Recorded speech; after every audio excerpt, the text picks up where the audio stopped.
All right, everyone, welcome back to episode 121 of the 580 show. Special episode this week, joined with Bennett, Andrew Hanus, recurring guest, and Tommy Lovell. What's up, boys? Sponsored by Odd Objects.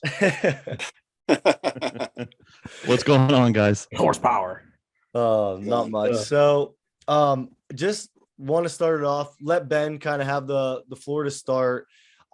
This week, a lot of our episodes that we've had guests on have been spurred just by what I think is a good Instagram post or a good Instagram story or something, a topic I think, gets a lot of engagement, is a good question. So Ben had a post this week, and I just want to kind of kick it over to him, start, talk about what your post was and what we're going to kind of be talking about this week. Cool. So, obviously there was something that sparked this. I just went for an axle press world record. And everybody knows that the weight cuts, especially at the lower weight class, like that's what really affects us being able to come back from that. And, everybody knows, everybody's kind of had a little bit of buzz going on talking about stuff. So I wanted to put it out there to make it a topic of conversation instead of just keeping it in the group chats. So, Dona just came with this heavy 352 axle, and, I congratulated on him, repost, him and I are actually really close. We talk a lot on Instagram and stuff. So, but the whole situation was everybody was kind of a little bit, wait a second, about the weight cuts and in recent events, not making weight at the Arnold's and stuff. And, I saw him drop to 80K at the Clash and, the whole look on his face, the sunken in eyeballs, the cheekbones. We all know you kind of, you look a little different when you make that kind of cut, and being able to, not make weight at the Arnold's and then coming back a few weeks later and, hitting a one-off record in your gym, it sparks a little bit of controversy. So with that, that came to the topic of like, what should be standards, in setting world records? Should you be able to just pop up in your gym, make it as easy as possible, pull it off of wagon wheels, wear a suit, put bumper plates on it to make it more wide, more whippy on the bar, whatever. So what should be, the kind of standardization with world records, and how should we go about that and what we accept, and I think there's a lot of accountability for the athletes with that. So that's kind of where I was going with that, and it sparked a lot of interest. So that was that's kind of where the direction we're going. So So our topic today, world records and the standards, that we feel like we need with them in strongman. So do you guys, just whatever order you want to go, Tommy, Andrew, Ben, do you guys feel like we're lacking in standards when it comes to world records in strongman? Hell yeah. For sure. Yeah, for sure. Well, not, we know, man. It's not too much. Like there are certain for sure, like parameter. So right. But the details. I was about to give an anecdote that I probably shouldn't talk about. But yeah, like I think if it's a world record, was it there's to me, there's no such thing as a world record of 160 kilos. Not in strongman. It's 160.72. It's 161.4 or something, right? Like if an Atlas Stone has spray painted 405 pounds on it, like, sure, buddy. I'm sure it's in that realm, but what was it exactly? So for national records, whatever, I don't give a shit, and for the thing I think is nice about strongman in just general competition is we don't need calibrated plates because everyone's doing the same weight. So who gives a shit if it's a little heavier, a little lighter than it says on the bar or on the plate or whatever. But when it comes to a record, we're not competing against each other. We're competing against, the kilogram or the pound, right? So I do think there should be a standard as far as just weighing the thing or measuring the height of something. And I don't think that leads us down too much of a rabbit hole of like, everyone does the slippery slope fallacy. Is like, well, if we start standardizing that, well, where does it end? I think at the world level, at a world record sort of level, like that's pretty plain. To me, it seems pretty obvious. Yeah, there should be standards with a world record claim. Like you said, the platform height. Yeah, maybe when it was built, it may have been of that high, but are there extra pads? Dude, totally come up an inch. There's all kinds of different variables, and we know what makes it easier for us. Mm-hmm. So a world record should be done at the standard that makes it, the hardest, or like the standard that everybody else is doing. Right. Yeah, It's like we were talking a little bit before the episode, and it's like we are the sport of like being unstandard, but we're talking about adding standards. But how many times have you guys like been in a strongman gym, and like someone's like, hey, how much does that weigh? And you're like, I think it's 76 empty, like that Husafell. It's like, Yeah. and it's like, but that's the Husafell that we're gonna use to break a world record. You know what I mean? It's like, I think it's 76. Like Tommy said, it's got 405 painted on it. That sure as shit doesn't mean it weighs 405. Just somebody half-ass weighed it 6 years ago. Yeah. And that's what we've been going off of. So We just kind of round things up in this country. Yeah, round them up or down depending on which makes you look better. One of the things I was thinking of when we were preparing for this episode, like I asked you guys before we started, are we talking about standards in world records or standardization in general? And I wrote down a lot of thoughts. And one of the things I realized is, dude, we do have a lot of standards already in this sport. We have a standard height of a barbell. We have barbells we're allowed to use or not for the most part. Logs are definitely going to be 12 inches. Like nobody said, hey man, it's a 10-inch log. Shut up. It's Strongman. I do whatever I want. Right. Yeah. It's got to be a 12-inch log. There are all these standards that we do already follow. So I don't think it's like that big of a leap to sort of start to standardize some other things. Like I'll ask you guys a question. I hope I don't go too deep into the weeds on this, but like I said, obviously a 12-inch log, right? Do we all agree on that? Right. Absolutely. Yeah, for sure. What about what about stones? Can someone do a 450-pound 19-inch stone? I say no. So I go first. I say no. Yeah. I'm all for it if I can do it. Absolutely not. No. Right. No, I agree as well. It's just you go down that rabbit hole now. Like you said, but I agree with you 100%. I see what you're saying. Here's my question to the group then is really when we talk about this, right? Setting sort of standards for the individual athlete to have their achievement attributed accordingly, properly, without question. But what is the inherent value of all of these world records? Like, what is the actual value of it? That you have a bragging right for? It's ego. It's ego. It's ego. Yeah. I think I am the only person in the world that can do this right now. Yeah. Right now. And I think also for the sport, I think when you look at the sport and like, growing the sport and getting it out to the masses a little bit more, saying, hey, we had an 80-kilogram guy pick up 352 pounds and press it over his head. I think it raises the bar more and more for the sport. Like you have an 800 something deadlift for a lightweight man. 1,000-pound deadlift eventually for a middleweight. Like, I just think it makes it more appealing to the masses. Was that Donan's lift was 352? Great journey. I don't want to say he didn't hit 800. No, he hasn't hit 800. No, 795 or whatever. 795. I'm just looking for examples. Yeah. So with that, also when you talk about, you said, Josh, you said lightweight men, middleweight men. When we actually get to the specifics across federations, lightweight can mean 175.6. Yep. It can mean 176.6. It can mean 182.5. So where's the threshold that we hold those individuals to, Tommy? I am all for getting rid of the words lightweight, middleweight, heavyweight. And I've ranted about this before. I used to be more upset about it than I am now. I get a little salty about it, but when I go around Shay's friends or whatever, like she works at a rock climbing gym, if I go around them, they think I'm fucking huge, dude. They think I'm like fucking they think I'm enormous, right? I'm only a lightweight next to a big person. And, it's like everything seems to be compared against the open weight men specifically. So I think if we start to just call ourselves, I try not to use the word lightweight anymore. If we just call ourselves the class we're in, we give more credibility to the class. It sounds more professional because it should be more professional. And it also, it doesn't compare one, because lightweight is only lightweight in relative to heavyweight, right? So if I'm an 80 kilo, I'm just 80 kilo. Yeah. But that's just a little salty aside. Yeah. I see what you're saying though, Andrew, too. But so we have a lot of clash in especially in America with different federations, non-sanctioned, like OSG clash PSL, whatever you want to call it now. Like, and USS is 181, right? That's the thing. Yeah. But yeah. their qualification, their route to the 80 kilo pro world championship is through USS and not strongman court, but it's 6 pounds heavier than strongman court. Yeah. So Yeah. Are you talking about Clash?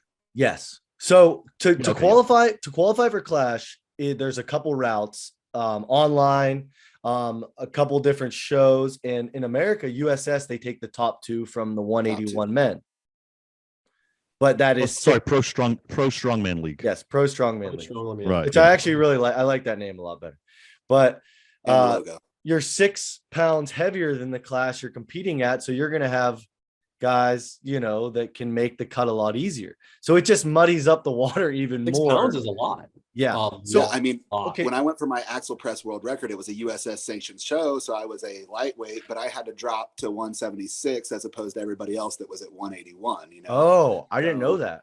So yeah, no, I mean, I talked to Willie because he had to come out to officiate it. You know, I took all the steps that I needed to make sure that there was no question. You know, for a USS show, you dropped to 176. I dropped to 176, so I weighed in as an 80 kilo, so that way when I set the world record, it would be legit. Did you have that weigh in record at 181? But that's cool. Yeah, so I mean, did you record your weigh in? Yes, to kind of have to do that way, you know, but.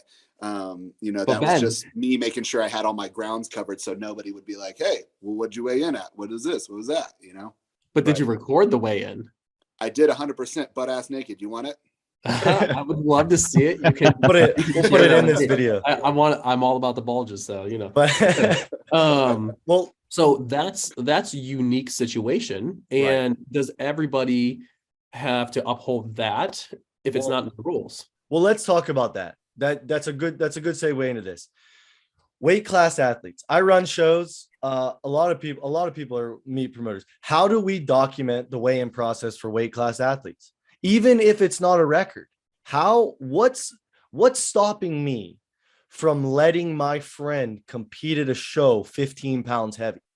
There's zero checks and balances. 100% agreed. So it happens all the time. But there are also no checks or balances in the USAPL or anything like that. And I would say that was one of the most standardized sort of things. But what you would need, what I think what they do, or something not that we could do or would do, but it would be, you know, you need to get certified as a certified as a promoter or something. But this still is inside of a federation. And then if you do anything dodgy, you might get that revoked. Sure. Like you can't do shows anymore. Yeah. I mean, like for me, like, and this adds no validity to it. It's a peace of mind for me and to have documentation. But every single person, you're a legitimate promoter. Every single person that weighs in at my comp, I have a paper right there, their name. I write down the exact time they weighed in, the exact weight they weighed in, and then I put a little scribble signature for me signing off that I, you know, validated it, because it's just for a peace of mind for me. Because if anyone ever comes back, hey, Andrew competed 80 kg this weekend, how the hell does he weigh 207 today? I'll go, hey man, I don't know, he's got a good refeed, good water cut, but I had him in at exactly 80 kilo yesterday at 11:17 in the morning. I signed off on it, you know, multiple people around to spectate it, so that just gives me a peace of mind. But you know, that it's like almost like this continuum of like hyper local to like the world stage. And I think not the integrity, I don't want to use that word because it's not necessarily that, but just the being vigilant, really documenting everything. I think that increases as you go. And I think it's okay at a local show, even if you did like whatever honor system or something, right? Like, hey, you guys group yourselves how you want. I mean, nobody's ever done that, but you know, like I think that's okay. And that's one of the things that I think a lot of times we can get, not we, but as a community can get caught up on, is this all or nothing thing. Like it either all has to be standardized or we're going to lose it all or something, you know, something like this. I think it's totally fine if you have an unsanctioned show with 3 events and it's like lightweight, heavyweight, and I eyeball it. I'm like, you look like you're lightweight. So I just said I don't want to use those lightweight and heavyweight terms, and here I am doing it. You know what I mean? Like, and I think that's okay, and I think that can still be called strongman because 100%. You know, that's what I think people get afraid of, and not that I'm afraid of it, but I understand that worry is that if we go too far in a direction, we lose what strongman is, because strongman is this amorphous sort of fog of anything you want, like I just make up a fucking event, make it up. I don't give a shit what it is. Make it up, put it in a strongman show, call it strongman. It's strongman. Except for you know what I mean? It's just not that. I do think Tommy made a good point there, is like, without saying it, but there are levels to strongman, right? And that's great. Like, I think that's what makes strongman beautiful, is that, the 70-year-old guy that just joined a local barbell club can do his first comp as like a novice or a master's, whatever. But then you have, you guys at OSG and stuff like that, and the open men. Like, I think, my opinion on all this standardization stuff, especially in records and just as a whole, is as you get higher to the top of the sport, without sounding like an elitist, there needs to be more checks and balances.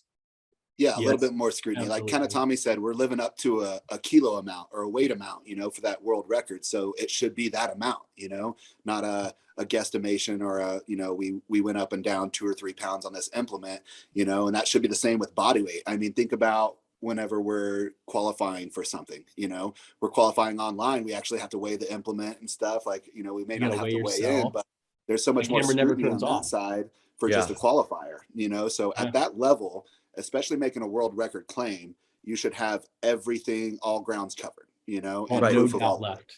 And I do think a lot of the blame is on promoters and the people involved in the comp versus the person that breaks the record or the person competing. It's like the baseball analogy: bases loaded, full count to win the World Series, right down the middle, but he calls it a ball. You're not going to turn to him and say, hey, that was a strike, strike me out. Like, most of the time you're going to take that walk and win the World Series. Like that, that's a little bit amplified versus what we're doing in strongman. But, if someone allows you to get away with stuff, it's like, you're going to take that edge. Like so here's the thing, like with the local promoters too, is I don't want to put an additional onus on the local promoters who it would end up deterring them from wanting to host a contest or deterring other potential up and coming athletes, whether it's novice or not. But when we start to talk about all these federations are starting to do regionals and nationals that lead to, right? Like, where do we start to say, like, all right, at least if you're in Strongman Corporation, if you're hosting a regional show, you're going to use this exact scale. And if you're hosting a max event in that show, you're going to follow this procedure. And I think at least at those levels, you can start to have a little bit of continuity where it doesn't put an onus on the guys who maybe train for 2 months and they maybe do CrossFit or maybe do bodybuilding and they just want to have fun for a freaking weekend. Right. That's my input on that. That takes you to another great topic. And it was like, does there need to be a standard to host a show? And I've kind of flipped on this. Just being a state chair and being present at more events, is I think there needs to be a lot stricter vetting process to host a show. And the main reason isn't even what we're talking about with the records, because you're not going to go to a lot of local shows and see a world record broken. It's the safety of people doing it. Like I've been at shows where I've stopped stuff where someone could have seriously gotten hurt. And I've seen videos go viral in, there was just that one show where there's a whole Viking press setup. It failed in warm-ups multiple times and they still did it. And a guy almost got killed, literally almost got killed. If you watch the video, it's really, really bad. Sure. And it's just like a negligence that can be at it. And it may not be a negligence. It may just be not knowing. So is that a thing that we can address at this? I mean, promoters, I'm sick and tired of seeing promoters who are coming up who have done one contest in their entire life and they're just excited about it and they program shows incorrectly and people get hurt like that. But is that, I mean, I don't know if that's necessarily the right, I think that's sort of getting into the weeds of this. 100%. Yeah. Well, I do like that you said it, because in preparation for this, I went on to a very well-known open source AI natural language platform, ChatGPT. And I said, please, I always say, I'm such a fucking bitch. I say please to this thing every time, and I say thank you. I said, please make an argument for why there should be more standardization in strongman, and it gave me an argument, and I said, now please make an argument for why there should be less standardization in strongman, and it gave me some points I'd never thought about, and safety was one of the points that it brought up, and I was like, oh shit, that never even crossed my mind. Yeah. So I'm a safety I have guy. a perfect example. Yeah. There was there's a 5280 comp here in Colorado last weekend. And these are the same promoters that are supposed to put on the 64 Clash or Pro Strongman's League for the ladies here. And it's a tiny little hole in the wall gym that I started at, but outside it's like where they're running the yoke and frames and all this stuff. There's cracks in the cement. There's holes. It's like the worst parking lot you could ever. It's so uneven. They had the fingal fingers and those broken comp. They had implement farmers carries break, and that falls, and it's just like a whole thing to trip over, and just like everything went terribly at this competition, and it's just the safety of the athletes, man. These people are supposed to put on the 64 Clash, and I have no idea. They didn't even show up with the right implements. They didn't have the right weights. Every time it was an athletes meeting before each event, trying to like, okay, well, this is what we're going to do now, but the whole area is just not safe, and you have all these top women in the world coming to compete there. And it's just like, it's just the wrong decision to put that in the hands of people that aren't taking the extra time to make sure things are safe. So not to go on a huge rant about it or anything, and I won't badmouth anyone or anything, and the Clash is no longer Clash, so it's something else. But there are 2 times I've seen this exact thing happen. And I don't know how else to say it, but people and promoters generally don't care about women as much as men. So, like Clash shows were they're subcontracted out essentially. It's like you do the show and we split the profits essentially. I mean, I know somebody's going to say that's not how it works, but it's close enough. It's not like you have to do everything exactly this way. Let me see what you're using. What's your venue? And, but the more prestigious shows, that is how it happens. But something like a 64 kg women, oh, this local dude and wherever is going to do it. That's fine. They want to do it. They're excited about it. They're willing to do what we say, whatever. And at the very first Clash, obviously I won't name names or anything, but Bobby Thompson hit an American log record, and it was to the 100th, maybe the 10th or the 100th. It was like 417.6, whatever, I don't know. And then with the women, they were just calling it the pounds that were shown on the thing. They weren't going to the hundredths, and we're like, okay, that was a little that showed me a little something. So I mean, like I said, I know that's a little beside, and I'm not. I guess I bring it up to say, if we are going to do any of this sort of stuff that we talk about, I think it's 2 things. One, we have to give the same level of care to every class as best as we can, right?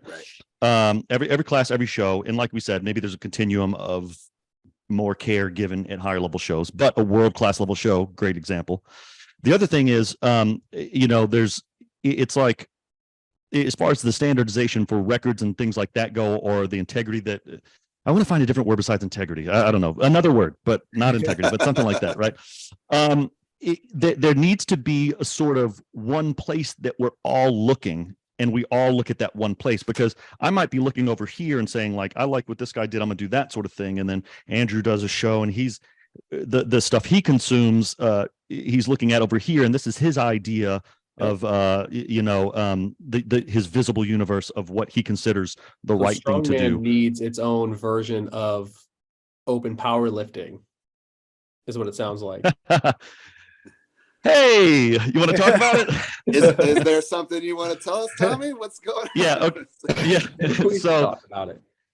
So for the last year and a half or so, I have been working with a partner on creating a website that is it's meant to do a lot of things, and I have big plans for it for the future. But right now, I want it to be, it's an open source, not an open source, a community driven platform to display world records.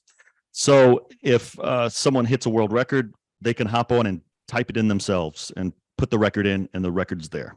And then if somebody breaks that record, that person or someone else can go in and put that record there, and the previous record holder will still be shown. So it does a few things. It's going to give us historical record, so we can see ourselves getting stronger over time. And you can even go in right now and put records from the 70s if you want, whatever you want, so we can see the weight classes over time. You'll be able to compare weight class to weight class. Like you could say, holy shit, the 90 kilo men now are stronger than the world's strongest men competitors of the 80s, stuff like that. Lots of cool stuff that can happen. But the other things that it will do are remove the gatekeepers. And I don't mean gatekeeper in a bad word, in a bad way. I just mean literally.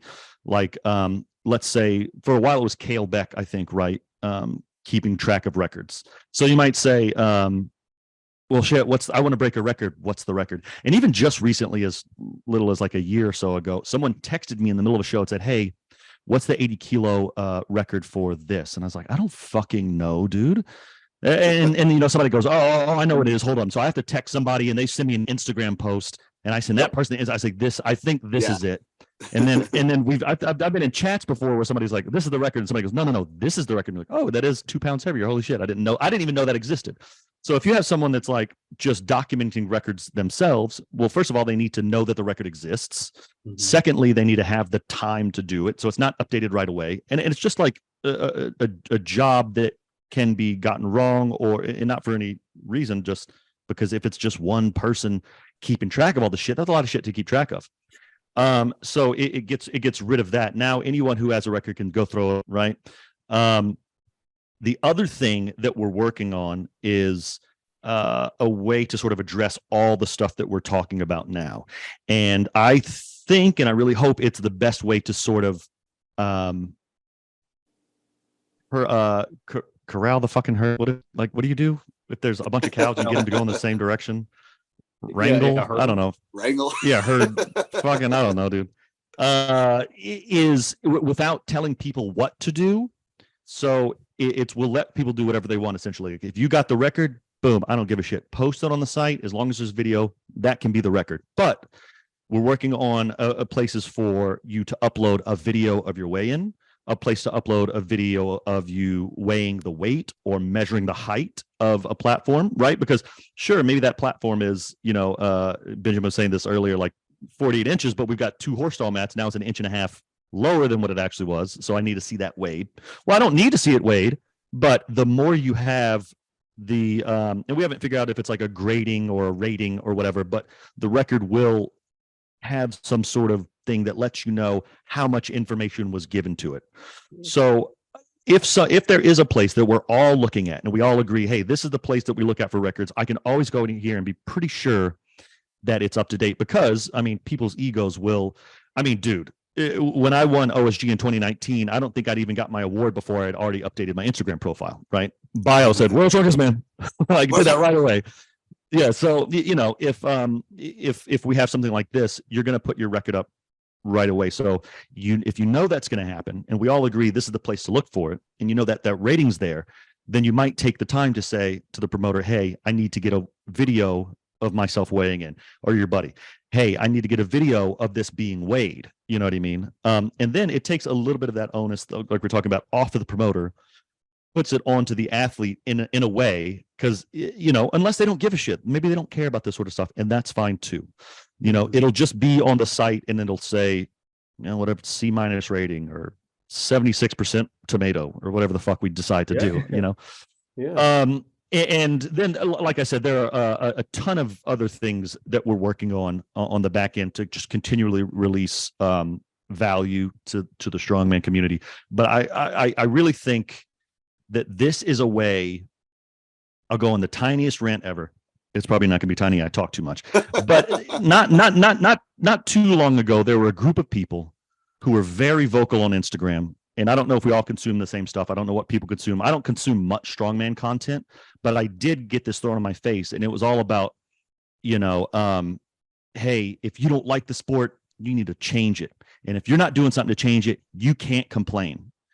Stop complaining. You should stop complaining if you don't do something about it. I'm out here trying to change things and you guys are complaining like it's not good enough, yada, yada, yada. And that's kind of the vibe of strongman in general. Well, hey, look, I disagree. I think that every single thing every single one of us does contributes to the history of the sport. It's such a young sport. 100 years from now, everything that we've done will be like the building blocks of this sport. The complaints included. I think complaining is still part of the conversation. You can still say, I don't like this.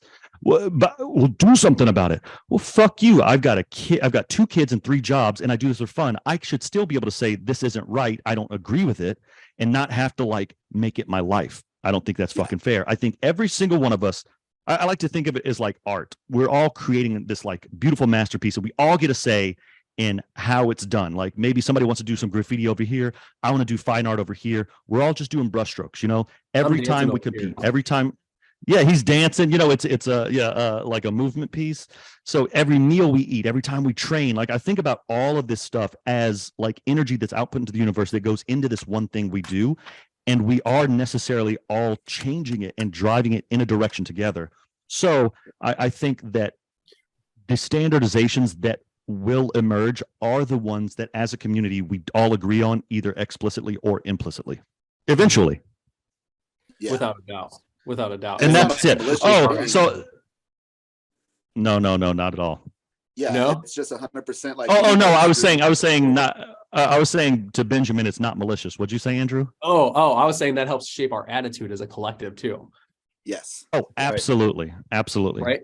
So going back to like Donan's lift, right? Ben, you mentioned at the beginning of the podcast, right? Looking at giving the scrutiny to Donan's lift, right? Our attitude about it is more so around the circumstances of the lift itself, of the accomplishment, of the achievement, not necessarily the lift. I mean, it was still a beautiful clean, a beautiful press, just magnificent. Exactly. He stood on 1 foot with 350 too. Right. Over, I mean, outstanding. But our attitude and perspective on the optics around it, that's, I think, one of the things that this process will allow us all to change as a community. Well, deadlifting 800 pounds is no small feat as a guy of our size, you know, but there's a couple other people in the world, Richard Molnar and CJ Kraus, that were also on par to hit that as well, you know, and in training, they're doing well, but you know, they're sitting there making weight cuts that have prevented both of them from getting to that level, you know. Right. And then you see kind of the one-off thing in his gym. He got a nice warm-up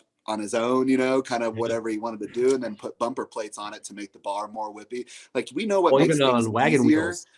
Wagon wheels. I don't agree with the wagon wheels, because traditionally that would be an Apollon axle clean and press, right? Exactly. But in Apollon axle clean and press, the wheels are fixed. They're welded fixed. They don't spin. That makes a big difference. And that Apollon axle was like 400 pounds. Like, that was the Apollon axle, you know, back when they had the Husafel, it was like the Husafel and the Denny Stones, you know, like those were the ones that you had to lift. You know, we've got all these different implements now, and like you can order 5 fucking Husafels from online that says, oh, these are 100 pounds, but there could be fluctuation from 10 to 12 pounds between all these, up or down, you know? So it's just like, I don't know if it's like a standardization, but holding higher standards to the athlete to like meet the you know, the requirements on this platform that Tommy's talking about. Again, it's an ego thing. Like, I want to, you know, again, we got the USS Willie out to officiate my lift. I weighed in at 176, made sure everything was filmed. I wanted to leave no doubts in anybody's mind because of me making sure that no one could say that wasn't my fucking record and I didn't earn it, you know? So I think everybody should do that. And that's the perfect way to kind of bring it all to that level, you know? So on some of the points you just made, Ben, I got a question for Tommy. One, what's the name of this site to come? But 2, on this sort of criteria list that helps influence this person's score or indicator of success or recognition. One, would there be an appropriate place for judging, right? Do you get better points if it's an external judge or an unbiased judge, or if you had 2 or 3 judges? And then my other question is, are you going to account for record lifts? Maybe this is a separate topic. Are you going to account for record lifts that happen individually and not inside of a contest, a full contest? Great questions. First, it's called Waitlist, and it's at waitlist.org. Wait spelled like WEIGHT. Yeah, I'm a clever son of a bitch. Yeah, you are. So waitlist.org. Right now it's password protected. We built it from the ground up just in spare time over the last year. Well, I say I don't know CSS or Java or JavaScript or anything, so I didn't do shit. But you know, so if anyone listening does want the password, just DM me and I will give you the password. You can hop on, you can mess with it, try to mess it up. Add some records. I've only gotten like 1 or 2 on there right now anyway. It needs to get filled out, and I need a lot of feedback because we do want to fix any bugs and make it as good as possible before we like truly release it and start using it. But anyone that wants the password, just DM me and I'll give you the password. You can fuck around. I don't care. Yes, on the second point, yes, we are looking at judges and we're looking at, so we're working on a lot of things like you can have your own profile and your records would be attached to your profile. And you could either be an athlete or a judge or an athlete and a judge. You can say who the judge was in your competition. You do put that in. I guess you don't necessarily need to, but you know, if you know, Magnus is doing it or something, or Big Z is your judge, you're gonna fucking write that they were your judge. And you know, someone like that, I guess you would just assume that they're a good judge. It's not necessarily true. I've seen some soft calls from some pretty big names, and that's fine. But there we do, like, maybe we want to have like, oh, I hate things like Yelp and rating things like this. So we're trying to strike a nice balance. But if we see that a judge, like there's this one judge has done 30 records that are on this platform, and they've all been like judged to be soft, well, that judge maybe gets a lesser rating. And the better judge you have, or maybe if you have, I never even thought of that, 2 or 3 judges that all agree, maybe that's something that would get you, you know, more points or whatever we want to call it. And the last thing, if it's done individually or in competition, personally, I've never cared about that. I know Brian Shaw thinks a world record has to be done in competition. He doesn't believe in one-offs. Well, Carrie Shaw told me that because I emailed her a while back asking if I could like break a world record at the Shaw Classic, and she was like, Brian doesn't really believe in that sort of thing. So you know, what is his opinion worth? You know, I don't know. To some, it might be worth more than others. I personally don't care. I think a record is a record. Ultimately, world records are not what Strongman is about. I don't think, you know, that isn't what we're about. But that's a great point. Why not? That's a great point. But like you said, Josh, you know, I think those little beacons of excellence, or these beacons of performance, can be, you know, like to grow the sport. The average person isn't going to be like, whoa, look at this guy. He had a 9-point lead going into the finals. You know, like somebody's be like, I don't understand Strongman, but everyone understands some freakish one-off thing, right? And to be able to show that around, I think is really nice. So I don't have a problem with one-off lifts like that counted as records. Well, how does everybody else feel about that? See, that's a good point. Like Tommy kind of like, because I'm on the fence about that. I think obviously it's more impressive if you set a record in a show, right? Because you did it with 5, 6, 7, 8 events, whatever you did. I think that's obviously more impressive. But I agree with Tommy's thought there. And I think anyone that is trying to be the best strongman possible is going to take winning a big show over breaking a record, in my opinion. Like, Andrew, if I asked you, there's no real records to break at the Arnold, I don't think, because everything was reps and stuff. But if there was a record to be broken, I said you could break that record or you could win the Arnold for the second time at a heavier weight class. I would assume you would win the Arnold, right? And I think a lot of our communities, titles over records. 100%. Like Tommy, like record in sandbag toss that you already have kind of, or win OSG. What would you pick? Yeah, OSG every time. Right. So it's like, but I get what Tommy's saying about those records do elevate the sport. So it is cool, like even in the one-off. So that kind of gave me a different perspective than I was originally thinking. Yeah, I agree. So what about if we have like a little badge? We're working on like badges. So like, you know, you could have like your records could have records. Your records could have awards or something. And maybe one of the badges is this has over a 90% rating. It's a great record. One of the badges could be this was done in competition. So a record in or outside of competition is still a record, but to recognize the actual feat that it was, which is cool. You know, so I think too, like it's about recognition. If it has a 21% rating or tomatoes or whatever you have on your site, I think if it has that low of a rating, it's going to encourage people to look into it and question the validity of a lift, right? Because they're like, hey, man, all these other ones have 80%, 70%, 90%. Why does this have a 21%? And then they go look at it, they're like, oh, that's bullshit. Like, I'm going to hold these people accountable. That's bullshit. Absolutely. I think that's really cool, and it gets more engagement. We're going to have to put a big breaking news, like, edited thing before you're like, you just broke all that news, Tommy. That was just out of nowhere and just like, that was nice. Well, you know, we've been working on it for a while, and it was like, when are we going to release it? And we want it to be better. And I told a couple people, and I was like, hey, give me some feedback. And it's a lot of work to do feedback, but this makes way more sense. Fuck it. We'll just tell everybody, jump on it and mess with it and let me know. I'm going to get the password first and go enter like a lift from like 2018 that I did and be an unofficial world record holder on this historic site. Be one of the first people. Well, you can put, I mean, I'm sure you can put a designation over state records, national records. That way, I mean, it's easy to have him in those places as well.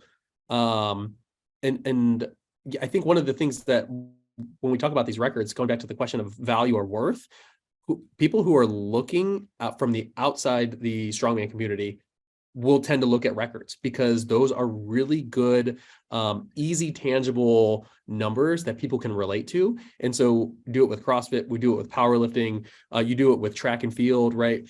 All of these different sort of standard records, I think, are very tangible to the outside community as well. So I think there is a value in having that history like Tommy is designing. Let me just say though, I want your guys' thoughts on it real quick. Sorry not to cut you off, Ben, but I know you got something to say too, but I think state records should just be gone. They don't matter because there's 2 federations in every single state. Pennsylvania, for example, we got 2 Pennsylvania strongest men.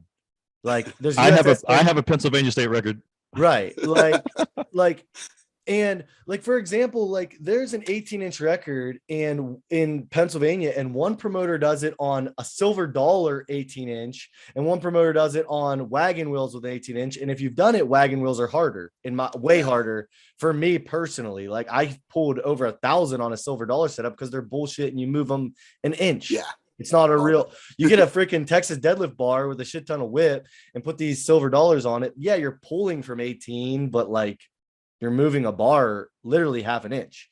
And I just think like, I'm not trying to sound like an elitist, but like the state records like fog up the water that much more and confuse everything. I think it should be like a I don't know. And our international friends don't have to deal with that nonsense, I don't think. Yeah, it's because anyone like again, not to sound like an elitist, state records, it's like powerlifting. You know, I could find my dad's 63 years old, 62 years old. He never lifted a weight in his life. I could sign him up for a powerlifting meet in an odd subclass subdivision. He could be a 3-time state record holder, 4 with the total in powerlifting. So it's not just different powerlifting federations. It's not just strongman, it's powerlifting too. I just think like, I hate to discredit people, but the state records just get so annoying whenever it's like, I'm going for a state. It's like, all right. So let's hear from Ben. Yeah, go ahead, Ben. Oh, no, I was, Tommy definitely kind of pushed me over the fence on that one because I was on the fence about, should world records be set in competition, not in these one-off situations. And the thing is, you face the whole, okay, there's 15 guys. I got to get my warm up in. Now I got to wait for all of them. My first opener is going to be heavier than theirs. Like maybe I'm the only one at the end trying to fight, and I only have this long to wait in between my sets. So it makes it a little harder, but I'm only good at pressing. So it's the first event. So I can't really argue with that. But like, was it Tim Daglish did the 80K Atlas Stone. He broke that as the 6th fucking event at the competition. That is impressive. That's cool. So that comes to the rating of it and stuff. So I am kind of like, okay, you know what, if there's record breakers, maybe there's 3 events or something like that, but there should be like almost everybody there for that record breaker, like maybe, to try to hit those, not just one person going for it. But in competition with that whole tomato rating and everything, it definitely, we know it's more impressive, so, but again, the people just kind of on the outside looking in, they're like, oh, world records, cool. This is, oh, wow, that's impressive. So I have kind of been pushed over the fence, Tommy. Thank you for kind of enlightening me there. The way you say things, rolls off. Didn't even mean to. Hits me right in the heart. Didn't even mean to. That's how good you are. Well, you brought up something that I when you said the Daglish's stone lift, that made me think of something. And this is something that I would be working on with the site, is sort of finding essentially a board of directors, very well respected people in the community that could, like, we could all agree on some standards, like, The diameter obviously of the stone. diameter of a stone, if you're allowed to use a really loose belt like a shelf to lift your stone. Are figure 8 straps allowed, which I think they should be, but hey, I don't give a shit. If everybody thinks they shouldn't be, then that's fine. I think it should go in the direction that everyone agrees in, but there are things like this equipment specifically that should a suited deadlift be considered different than a raw deadlift? I don't know, maybe so. But that is a different, that's like what equipment is allowed. And that is like sort of a subcategory of having a higher standard, I think. Like, you can't wear 7 belts and do something. Yeah. Right. Or you can have 3 different elbow sleeves on. Yeah. Exactly. Straps, blah, blah, blah. I'm your guy, because I've already started working on a document to literally break that down. Holy shit. Well, I just started one the other day. So why don't we merge documents? Because you probably have way more than I do. I don't know. We'll see. Well, so I mean, if you're an equipment person and you build implements and stuff, this could be a potential for someone to step up and say that our stuff is 100% on point. These are 4 world records, and that could be, Arsenal. What's up? Like, are you, like just ones that are specific for that, so that way promoters have those at their shows and they don't really have to worry too much about that. So that could be an open door for somebody out there making implements, or Tommy, that could be a subclass of the odd objects, Yeah. Oh, well, this was not supposed to be an announcement, and it's not an announcement, but this isn't a joke. I am literally working on a prototype for a brand new implement. So it's fucking crazy. It's so silly, but it's gonna be awesome. It's gonna be awesome. It's going to be the same leap forward that happened when a deadlift bar came out from a stiff bar. That's all I'll say. Wow. All right. You can come back. You can come back on here and announce it again whenever you. Hell yeah. Come back on. All right. Yeah, I'll do that if it actually works. Yeah. I want to. Oh, go ahead, Andrew. Oh, I was just going to say, one of the other things when we talk about, talking about doing just these one-off record breakers, is the hosting of it. Right. And so we have some people who have broken these records when it's most convenient for them at the venue that they've designed. Yep. Using the equipment that deadlifting at your own gym at your own pace is always going to be easier and more comfortable than doing it at a contest and a place that you're not familiar with. Do we put pressure on the recognized federations or promoters to be the ones to be the proper host? To have these types of things, or do we allow it to just kind of like happen one-off, right? Like Chaos Classic is going to be doing the heavyweight women's deadlift record, and I think Luke is somebody I can 100% trust as a promoter, as a sponsor, as an event venue to do it properly. But do we only allow it to happen at those types of venues? I say it can happen anywhere. Yeah. Okay. Yeah, Luke mentioned on a podcast with the World's Strongest Opinion guys, and he's broken a world record at a one-off competition for deadlifts, but he does feel like they should be done in a show, in a competition. So that was kind of the last that I heard from him, because I mean, he had the Welsh Open deadlift world record at like 925. And Gav Bilton stepped up and broke it. But, there's those things where it's like, you go to those record shows and it's like, that was the one at the Giants Live where like 6 dudes pulled over 1,000 or whatever. Half of them were like lazy ass lockouts and stuff, Yeah. But, when you pull up to a comp and you're like, you pick that log up and you're like, that doesn't quite feel like it, But a thing, it's like, okay, the promoter said it. They gave me the down call. They did whatever. It's not on the athlete, So I think Tommy's platform is going to hold the athletes a little bit more accountable, and not leave it up to the promoters and stuff. We can hold the promoters to a standard, but a lot of the times they just want to see something fucking cool happen at their show, like the 80 kg Clash. We use the same axle that I trained with at my gym. And I know it's 33.2 pounds, it's not 35, but they just rounded it up, but that's because Furman just wanted shit to happen. It's just one of those things. So a lot of the time it's going to take the athletes stepping up and taking on their own roles and not leaving it up to the promoters 100%, making their own scrutiny. So that way you hit Tommy's platform and you're not getting a low tomato rating or whatever it may be, So I think that's going to be a great thing to bring everybody up to that standard, not standardizing it, but bringing up higher standards, Yeah, the only thing that I'm against with the world records is I think literally having one person, like 580 barbell host Andrew Hanus, to break the axle clean press world record for 80 kilo. And it's just Andrew in my gym, and he's going at his own pace and doing whatever the hell he wants, unlimited attempts. I think there needs to be like, I don't know what that number that you value it is, but like when Thor went up and just kind of like deadlifted in his own gym. I mean, I get it. It was, they ate him alive. Like, it was COVID. It was a weird time. We were all kind of screwed up, but like, I think it rubbed a lot of people wrong just because we all know what it's like to be in your own gym and go at your own pace. It's a lot easier than going up and just doing it like impressive feat regardless. But you guys know what I'm saying? Like, I think there needs to be other people. Yeah. So I let me just be clear about when I say I think it should be allowed to happen. I do think you should be you can be at your own gym with your own equipment at your own pace, whatever, but 60-second time limit. It's not unlimited attempts. It's not all this other shit. Like when it starts, it starts, and when it's done, it's done. I was at a show once where someone was trying something and they missed it, and they tried again and they missed, and the promoter was like, dude, we'll stay here all day until you get this. And I was like, will we?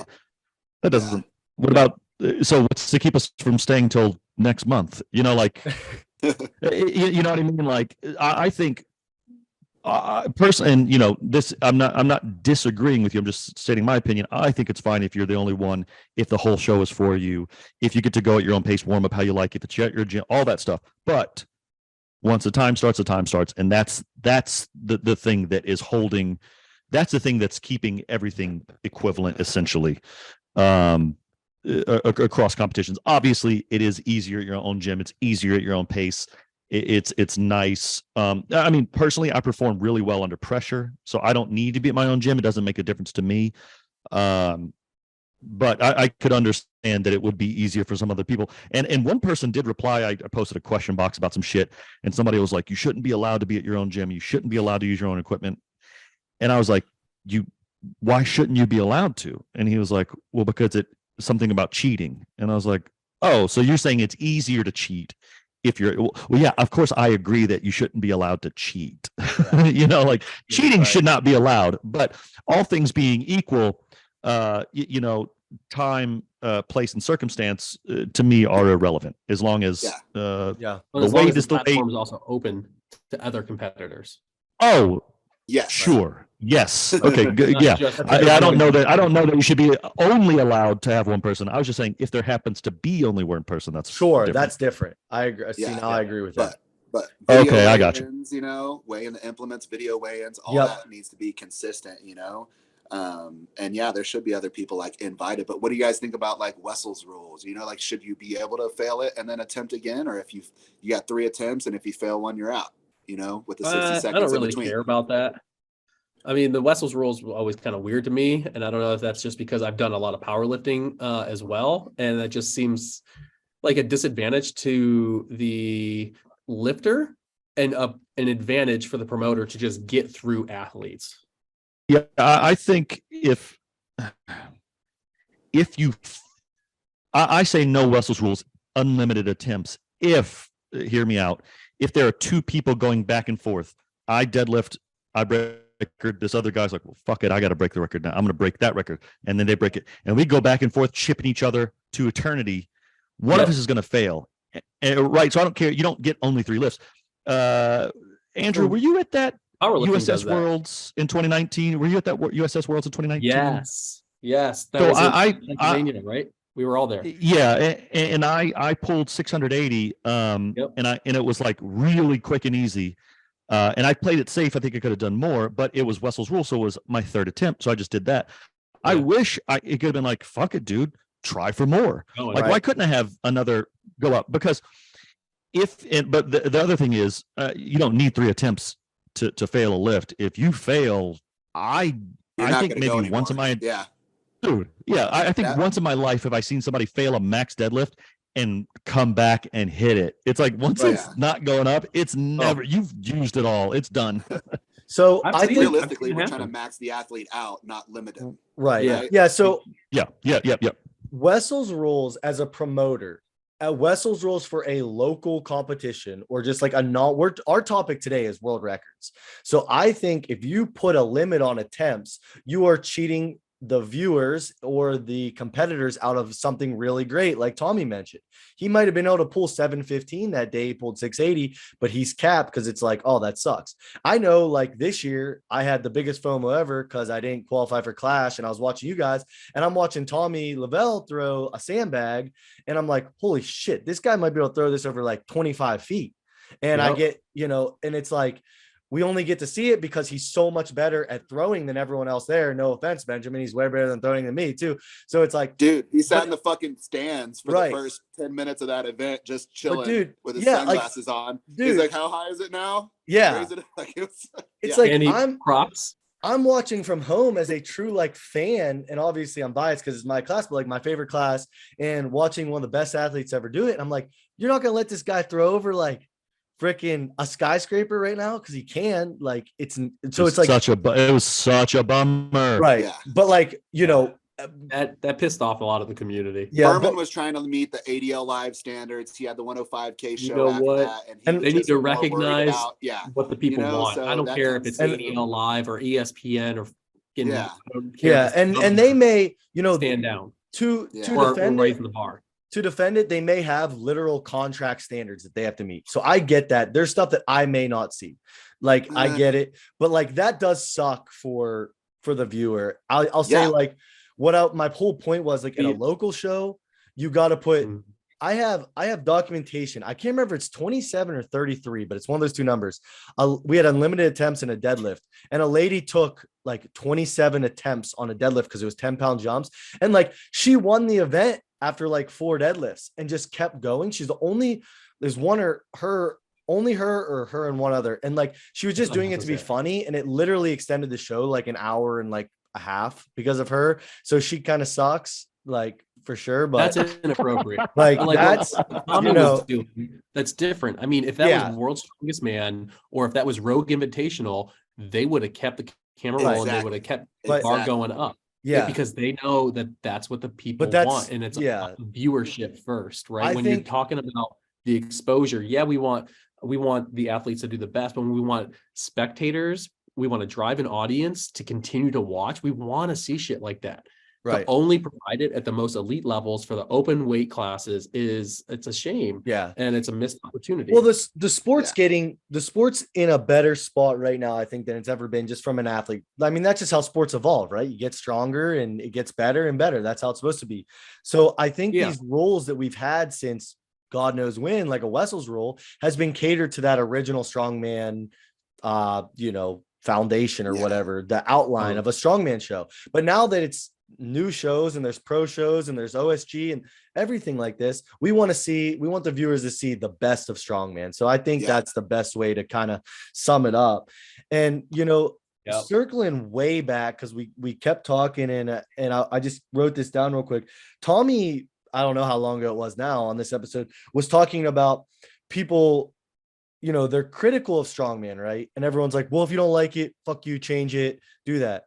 I think that's the wrong way to look at it, because if we want strongman to keep growing, which we all do, right? And we forget that it's such a niche thing still, and we're so much smaller than everything.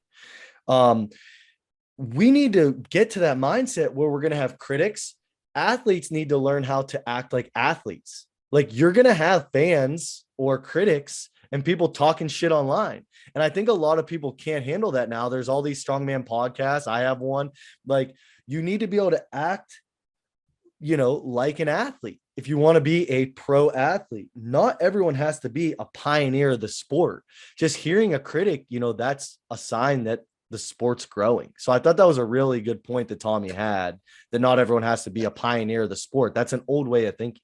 Not everyone wants to be a pioneer. People have kids, people have jobs, people have, like, they can just be a fan or a critic, So I feel like world records should definitely be open to just seeing what the athlete can do, not limiting them on attempts and shit. I definitely felt like I got beat by the Wessels rule because I was like, oh shit, I dropped that first one.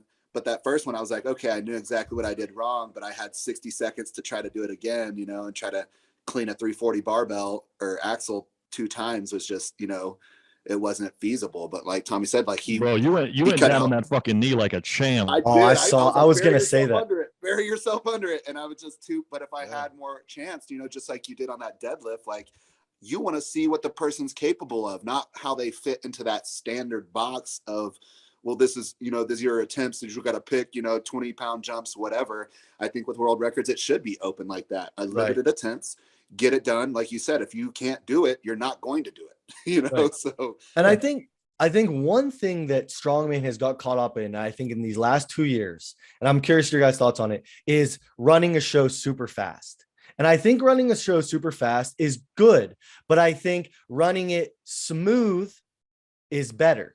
Like, I don't think it's cool to be like, I ran this show in 2 hours when it's like you could run it in 4 and it'd be a way better experience for the athletes, way better experience for the spectators, and, not hurt the safety, the viewership, all the above. So I think it's like people get in that habit now. It's like, oh, I ran this show in this. It's like, okay, yeah, well, it kind of sucked. So that's cool. Like you got home by dinner time, but that's what everybody says. Yeah, I was done by 3:00. Like it's a fucking accomplishment or yeah, something. like none of us want to be there at 9 p.m. And everyone in here has been involved in the sport long enough in a capacity where you've been to that horror show where you're there at 8 p.m. or whatever. And it's like, holy shit, that sucked. Yeah. I'm not saying it has to be that. I'm saying find a middle ground where it's like, yeah, like this show didn't suck for the athletes and they were able to perform at the highest and give the best of the viewership and all the above. So curious on your guys' thoughts on that too, Well, should that limit the number of athletes? What's that? Per show? Does that limit the number of athletes per show? Well, I think the number of athletes should be limited by your ability to run a show smoothly. Yep. If you've got 19 lanes and 30 judges, have fucking 600 athletes. Who cares? Right. Paul Mauser always told me, the first thing I always told him, like, why don't you have more people at his shows? Because I don't know if you guys know Paul, he's West Virginia, great. Announces all the Strongman Corp shows, everything great. Just been in Strongman longer than anyone. And I was lucky enough, my first show was him and it got me hooked on Strongman. And his shows would sell out in a day, like a literal day. And I'm like, why don't you, have 120 athletes instead of 75? And he says, not just because you can get that many doesn't mean you should. And that always resonated with me as a promoter to look at myself and say, okay, how many volunteers do I have? What's my event space look like? What do my implements look like? And just top to bottom logistically, cool. Yeah, I could sell 400 people, but is it going to suck for Tommy who shows up and does it? Is it going to suck for Andrew? Like that always resonated with me. So that's a good point too. I think the obsession with running a show quickly doesn't show the respect to the athletes who train for months for this thing. It's like, listen, dude, we trained for months and months and months for this. Let it take as long as it needs. And I mean, obviously, yeah, being efficient, like you made a good point. Being efficient is the name of the game. But I've talked about this before. It's like, dude, every rules meeting I've ever been in, it's like the show hasn't even started, and I already feel like I'm in trouble. They're like, if you do this, you're out. If you do this, don't do this. We're running smooth. We want to get you guys out of here. It's like, yeah. Why, dude? I fucking drove in from out of town. I did a weight cut. I took a day off work. I trained for fucking 3 months. It's okay if we're here for an hour and a half longer than you want to be. Right. But that's it. That's all I got to say about that. Yeah. Let me just say, like, I was at a show a couple weeks ago and I had to stop. It wasn't my competition. I was there as a helper, state chair, whatever. And I had to stop the show 3 separate times because it was like the super heavies, the heavier guys didn't even get a chance to warm up on an implement. And this is something I want to say, like, I want your guys' thoughts on this. That old school mentality that I've hated since I started Strongman in 2017, 2018, whenever it was, has always been, oh, we don't warm up in Strongman. We're tough. Like, why don't we warm up? Like, I think that's kind of stupid. Like, I think those are the guys with all the injuries now that can't fucking move or walk and stuff. But it's like you said earlier, Josh, it should be more more scrutiny, more standards to who's running the shows, you know, Right. like our state chair here does a great job of getting it done fast, but everything is efficient and smooth, you know, like it works really well. And they're about to host nationals this next year, USS nationals. Oh, that's cool. So they only do 50 people. This last time they opened up to like 65. Then they're going to run a show that's got like 100 just to see how they can adjust to the amount. But, you know, they run it smooth. Nobody gets hurt. Everything works well, you know, and that's where, you know, I think that's where it comes down to, like, you know, if you're doing a local comp, you know, there should be a little bit more scrutiny on who's promoting it and who's running it. And if you do a bad job, well, you know, I mean, maybe you shouldn't be running shows, you know? Yeah. That's a great point. It's always blown my mind that and Tommy kind of just said it, but say Andrew's running a show. I pay him price is now $120 to do a show. And I also pay a membership fee. And then I'm going to go and willingly just let him treat me like a piece of shit. It's like, they should be kissing my feet when I get there. That's what I try to do with like, if you choose us to do a show, like, people think it's cheesy and stuff, but I really I wear that as like a badge of honor. If you're spending $100+ to come take a day off work, come do our contest. Like, I'm so appreciative of that. And I'm going to try to treat you like gold at my show. And it's so many of these promoters are like, just treating you like shit, and you spent hundreds of dollars to do this show. It's like, where do we push back and be like, fuck you? Like, dude, I'm paying you money. You're not like, well, you just don't go to those dudes' shows anymore. I'll say two things. One, I don't really warm up, so I don't give a shit if people warm up personally. I barely warm up at all. Doesn't warm up. The anomaly. I do a lot of moving, and that's important, but you know, whatever. Second, we're not talking about world records anymore. Yeah, I was just gonna say we kind of. That's true. I was supposed to be the moderator. Tommy was worried. Yeah, what happened? Okay, so but when you talk about warm ups for world records, right? So, like, you got to have something for those athletes, and you got to think about safety. It goes back to giving a shit. I think I talked to Andrew literally 2 weeks about it ago. If someone comes to me and asks me, what show should I do? I look at the promoter and I say, does this promoter give a shit? And if they give a shit, then yeah, the show is probably going to be good. That's how I always judge a show. But let's get back to world records. Do you think it's a good idea if you promote a show through my site? Maybe I gave a cat out of the bag. Yeah, eventually we're trying to do that. Yes. So whatever. Yes. I won't talk about it too much. Yeah, that's for the future. Don't ignore that. But what about like I said, I fucking hate Yelp and ratings, things like that. But you know, I think it would be nice if people saw that a promoter just hosts terrible fucking shows, or another promoter hosts amazing shows. You know, that should be visible somewhere. I mean, nobody likes trolls, and a lot of people are just fucking pricks. And they might like, this place sucked. They only gave me 2 pieces of free pizza. You know, like, right? Oh, what? That's amazing. You got free pizza, right? You'll get people that are just salty, like, unfortunately, at the amateur level, because they didn't perform well and they weren't a fan of the way you ran a show. It may not necessarily be a bad way, but it may be. Yeah, it's a bad idea. But no, I do like that though. But you may get some like just salty people that got zeroed events. But I have 2 topics I want to talk about with the world record still and get your guys' thoughts. So, what records? How do we decide what lifts and what standards go with each record? Does a man is the 80 kilo record a 35 bag for max height? Is an Atlas stone 48? Awesome question. Yep. So 100%. I've actually done some work. I've done a lot of work, and I can share a fucking insane work done physics spreadsheet that someone made for me just for sandbag to height.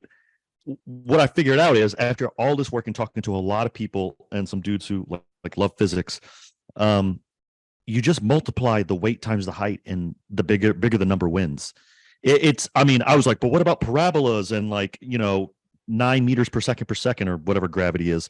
Well, Andrew, you're in the Air Force. You should know that. Well, whatever. But you know, so for that one specifically, because I was like, well, I guess over time. Well, first of all, sandbag to height is not a normal record. Like, that's the first time I've ever really seen that or considered it to be a record. and it's only because I did it and I care about it. But I was assuming, well, over time, the weight will come out and it'll be that, and we'll be like, oh yeah, 35 is the weight for 80 kilo men, and then 20 years from now it's like, actually it's 40 now, and whatever. But for that one specifically, it's just what I figured out, and I can, if anyone wants to argue or explain more to me, just DM me. But it's just weight times height, and that number wins out.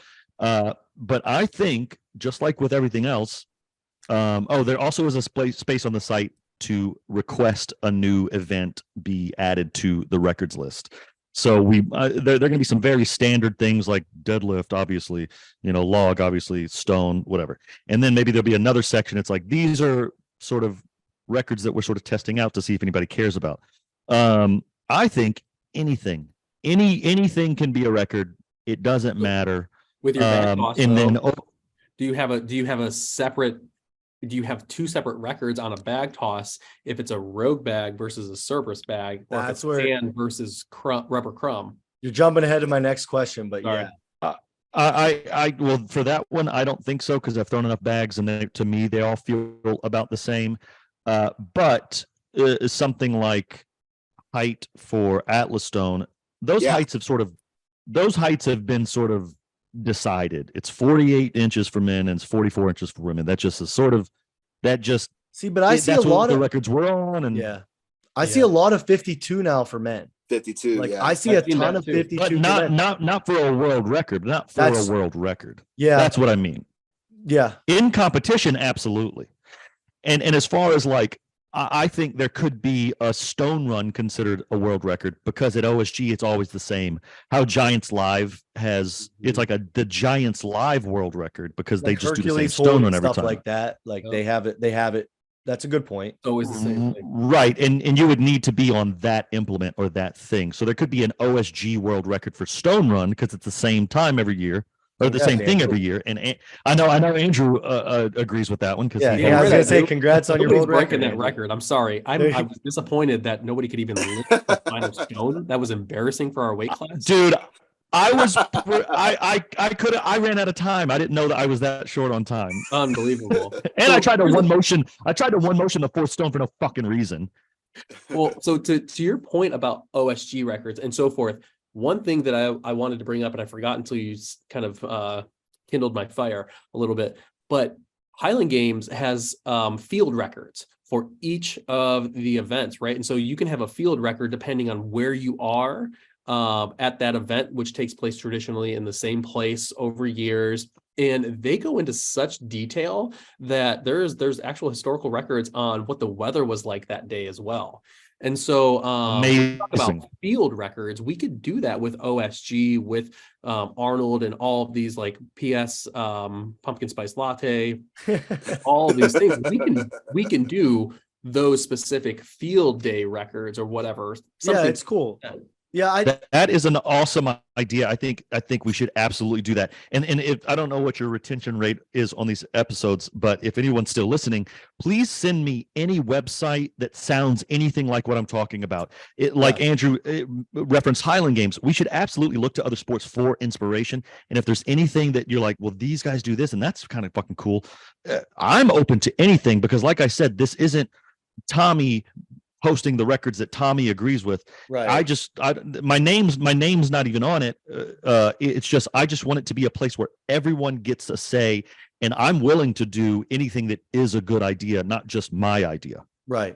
And I would say, like, we've talked about so many good topics on this pod, and I have no idea how long it is. This is probably an hour 15 at least right now, but we've had episodes longer. But I would really like, everyone tells you to go comment on YouTube videos for the algorithm and shit, but I would really like if people would actually comment on this video on the YouTube instead of DMing, because I would like to see what people actually think. Maybe we think way differently than people, and we're just four guys that think similarly and are agreeing. Like, I like to have four of us because to try to disagree, but we haven't disagreed a lot.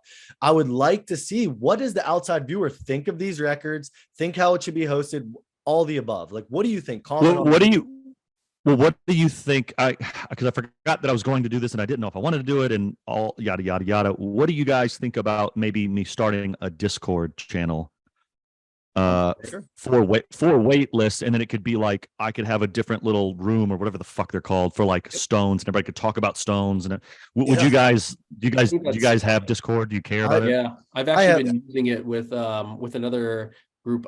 Joey Zatmary started a Discord for his community out in Colmar, but he also has athletes all around the country and whatnot. And Discord has been a wonderful transition away from Facebook groups, and I actually really enjoy it. Conversations are a lot better on there too. Yeah, I have one with. Okay, so. Oh, sorry. I was just gonna say I'll then fuck it. I'll start one and I'll send Josh the link, and then you can post the link with this video, sweet, or wherever, and then everybody can jump on and chew me out about whatever you want. Boom. That's a good idea. Cool. So my last topic is, how do we decide what equipment, we kind of alluded to it earlier, what equipment a world record can be broken on? So I know an issue in powerlifting has been equipment, and equipment, I'm saying supportive gear in powerlifting, because powerlifting's easier, barbell, but it has gone, I don't want strongman to turn into a rich man and woman sport where it's just like, okay, this person may not have the best equipment, but they're spending the most money with these federations so that we can only use theirs. But how do we decide what equipment we allow and don't allow to use for a world record? I think tradition has already done that for us. Yeah. Well, like CJ Pierce had a really good post, and he's one of the best pressers in the world. Circus dumbbells, some people are getting away with making them a little more advantageous than they need to be, where you're grabbing a literal handle that is the size of a Texas power bar and you're pressing, and everyone knows that's easier. And then the guy that is pressing, across the country is using a damn 3-inch handle, so it's like, I got 3 wrist wraps on top of that. It's like Mike Bardos may make the best equipment, but if he doesn't want to spend $50,000 on annual basis for his log to be used at world record breaking events, we're just saying, okay, well, we're not going to use a Bardos log, or we're going to use this Titan rackable log that's bent, So I think there just need to be some sort of range of a standard, like on a circus dumbbell. If it's a woman, it's got to be 10 inches or larger. If it's a man, it's got to be 12 inches or larger, 2 inches or bigger of a handle. Like you can make it harder, right? Who cares? Yeah. But if the point is, like you're saying, if you had, if I found out someone did a circus dumbbell with a tiny, like regular barbell handle, people found out about that, like, fuck off. Yeah. Really? It's happening. Well, it's like,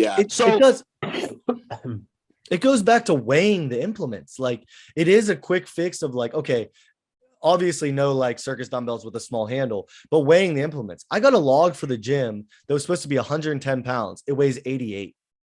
So if I would have never weighed that, like, we would have people in our gym that are nowhere near a 300-pound presser thinking they're pressing 300 for reps. Yeah, like, I mean, when it comes down to the manufacturer, especially when we talk about our local guys like Bartos or Pitbull, it does become quite challenging to make sure that it is the exact same weight. I've been with friends and I have my own Bartos log, and he advertises 150. Mine's 153. My friend's is 157. So it's just like, you can't expect them to always be the same. But I think it goes back to the point made earlier that it is weighed when it is used for a world record attempt. And so you know exactly what it is. But the difference of a Bartos standard log and a Bartos boss log is 12 inches to 13 inches. The handle width is different. The handle width goes from 24 to 26 inches. And then you go to a Rogue log, and that's a 24-inch handle. The Titan logs are what is it, like a 1-inch handle? It's a thicker handle, but it's like an inch and a half or something like that, right? And it's knurled. Yeah.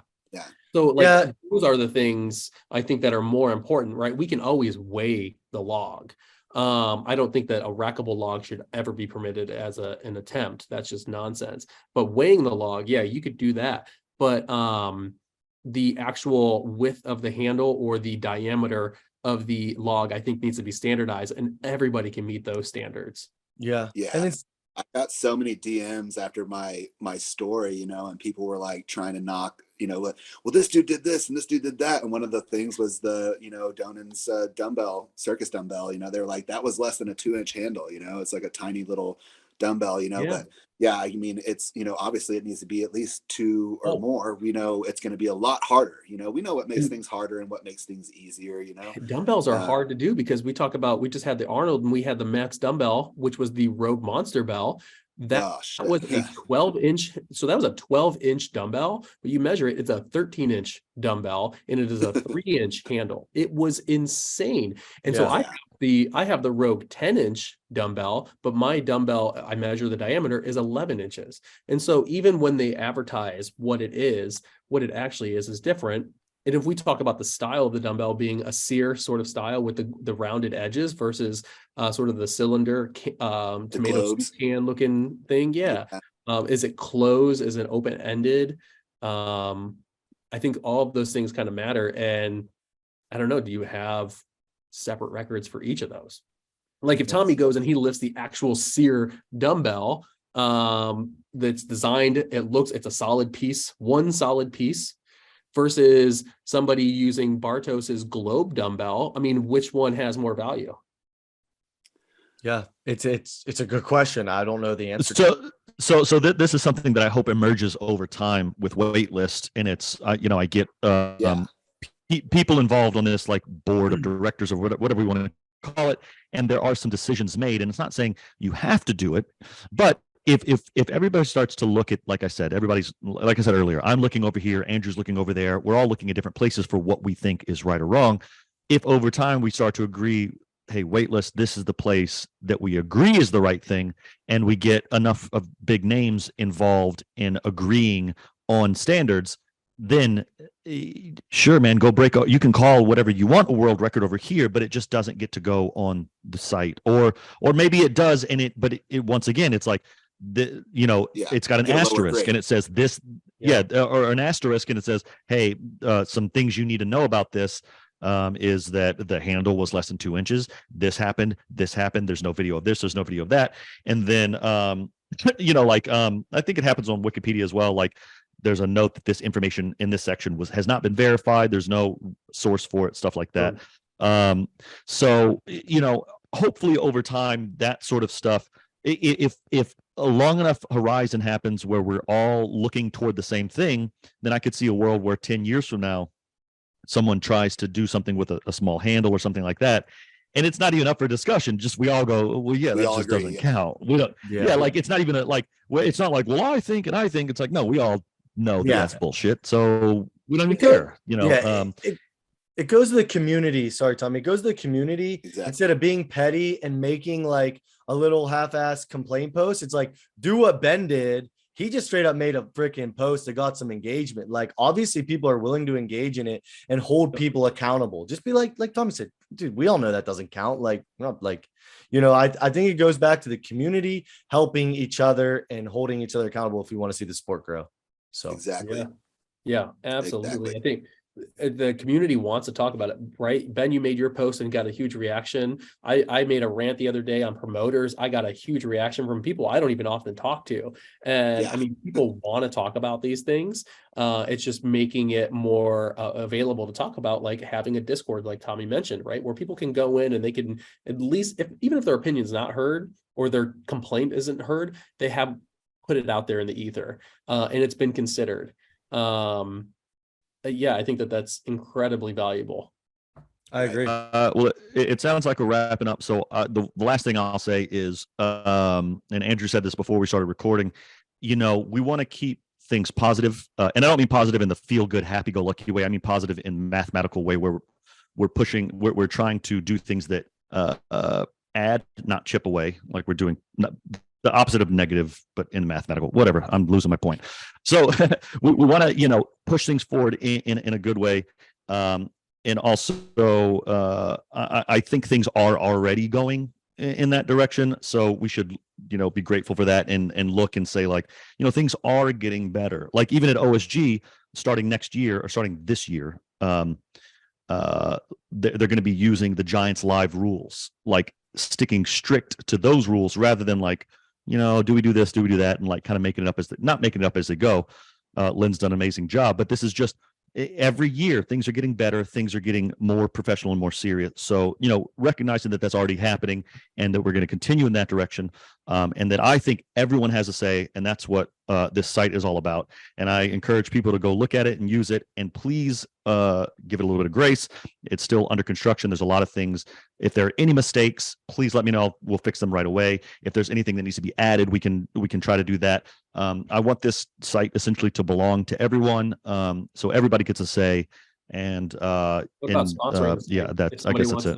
What if somebody wants to sponsor or contribute or have a ad or something like that? You have some funds to build it. Well, right now it's not commerce driven at all. In the future, I mean, dude, I have so many ideas in between the gyms, me traveling around right now, odd objects, this thing. I'm spread so thin. I keep forgetting about things. I'm like, oh, I got to go back to this and work on that. Oh, I got to go back to this and work on that. One of the things we want to do is create a storefront, essentially, for sponsors to find competitions and competitions to find sponsors. So like pairing people up that would work well together. And as far as monetizing the site, it's not something I'm thinking about.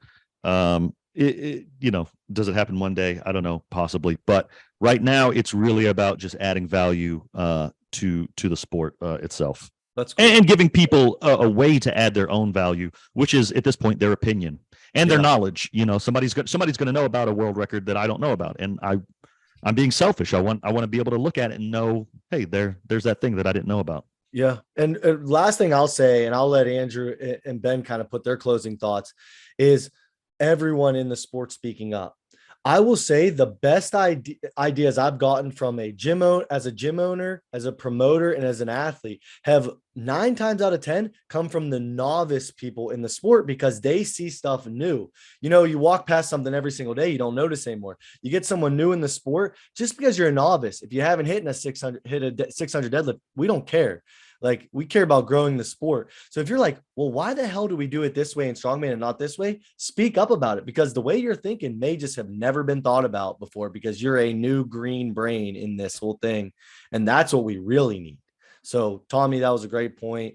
Ben, Andrew, any kind of closing thoughts about the world record discussion?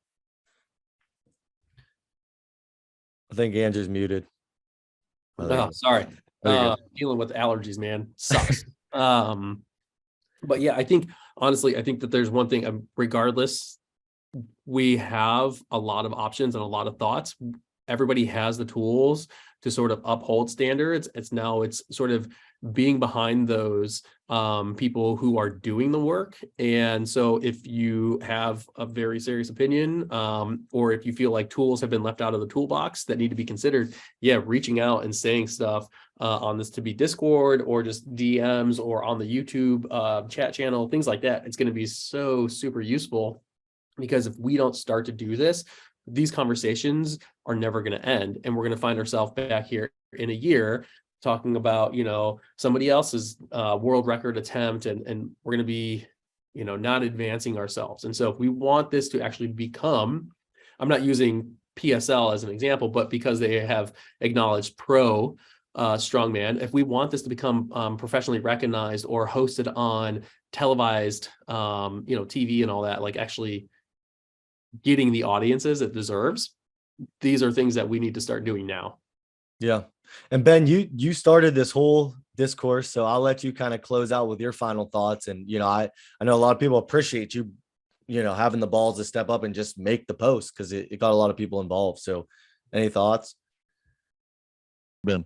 But I appreciate everyone coming on, taking time out of their day, everything like that on a Friday. Make sure, I'm sure if you're listening to this podcast, there's you probably know who these guys are, but Tommy Lynn Lovell on Instagram, Hanus_strength on Instagram, Ben_Logan_fit on Instagram. We'll tag him in the podcast and everything. It'll be out Sunday at 7, but make sure you guys are following them, some of the best athletes in the sport. And I appreciate you guys coming on. I'm sure we got to do another episode, coming up on another topic or something like that, because maybe just standardization in the whole sport. So I think it was really good. Yeah. If you guys want to stay on after we sign off real quick, I've got a big crazy idea I want to run past y'all. Ooh. All right. Ooh, TBD. Well, we'll end it Yeah. there. Unless you have something crazy to say, throw up a finger, but we'll end it there. And appreciate everyone listening.